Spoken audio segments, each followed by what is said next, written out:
औज़ुबिल्लाहिमिनश्शैतानिर्रजीम बिस्मिल्लाहिर्रहमानिर्रहीम। अपने प्रोग्राम के साथ मैं हूँ मेज़बान मोहम्मद रिज़वान आजिज़।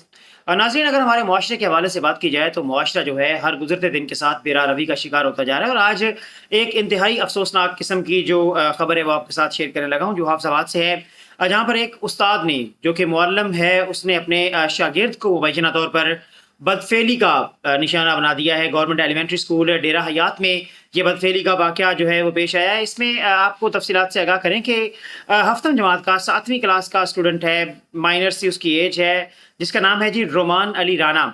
जब वो स्कूल पहुंचा तो स्कूल में कम हाज़िरी का फ़ायदा उठाकर उस्ताद ने ये जो इल्ज़ाम है, जिसका जो मुकदमा दर्ज किया गया, उसका ये मतन है कि जब वो स्कूल में पहुंचा तो बच्चे वहाँ पर कम थे, और कम हाज़िरी का फ़ायदा उठाते हुए उस्ताद ने जो जिसका नाम रमज़ान है, उसने अपने बच्चे को, अपने इनके स्टूडेंट को बदफ़ेली का निशाना बनाया है। जबकि पुलिस ने इस हवाले से वो मुलज़िम है, टीचर जो है, उसके खिलाफ मुकदमा दर्ज कर लिया है और उसको गिरफ्तार भी कर लिया है। जबकि जो चीफ एग्जीक्यूटिव ऑफिसर हैं एजुकेशन के हाफिजाबाद के, उन्होंने नोटिस लेते हुए उस्ताद को मुअत्तल भी कर दिया है। जबकि उनका ये कहना था, अनवर जावेद जो सीईओ हैं, कि इंक्वायरी में वाक़या अगर सच साबित होता है और ये इल्ज़ामात सच साबित होते हैं तो ऐसे टीचर्स जो हैं उनको निशाने इबरत बनाया जाएगा, कि ताकि आइंदा आने वाले वक्त में कोई भी ऐसी जो कबीह हरकत है वो ना कर सके।